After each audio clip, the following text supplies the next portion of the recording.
Welcome to North Attleborough and Plainville Tonight for Thursday, May 30th. I'm Megan Miller.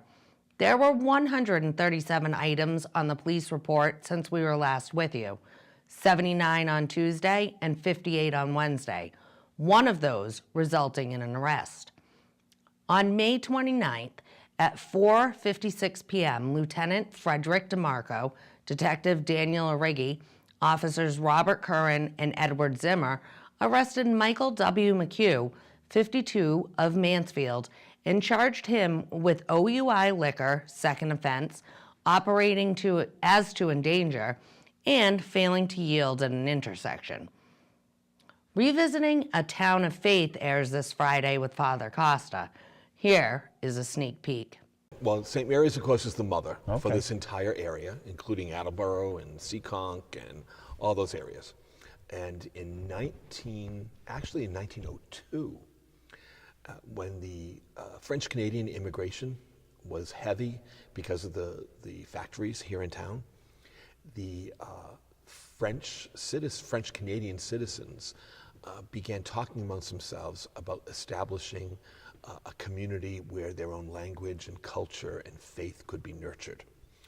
That was a big historical time in our whole diocese. And they went to the Bishop of Providence because that's where we belonged. Really?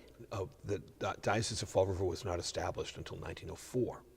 In 1904, Bishop Stang, William Stang, was welcomed into the diocese as the first bishop. He himself was a German immigrant. And so one of the marks of his leadership was to establish many immigrant communities, and Sacred Heart was one of them.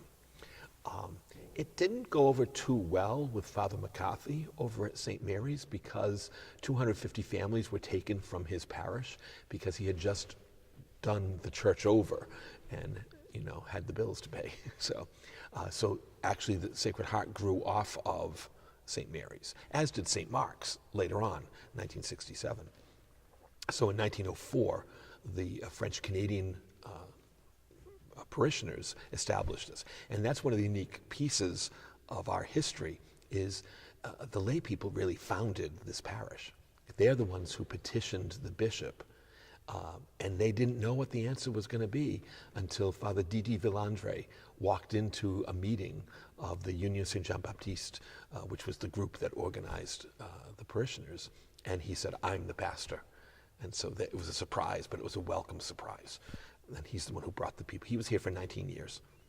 I know St. Vincent de Paul Parish in Attleborough has masses in English. They also have masses in Spanish and Portuguese. Right. And my first thought when you were talking about, the French wanted their own church was, they wanted a French mass, but back then everything was in Latin. Right.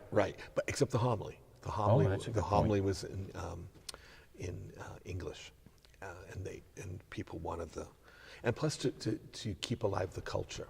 We have that in many of our parishes now. The group that's coming into the diocese now is Brazilian, which is very different from Azorian or continental Portuguese. The Brazilian culture is different. Same thing here in town, we're noticing we're having a number of Haitian families coming in. And that's different from a French Canadian, even though they speak French Creole. So it's different groups. Brazilian is the biggest group in our diocese now. I will be back with you Friday night at 7 p.m. for North Attleborough this week.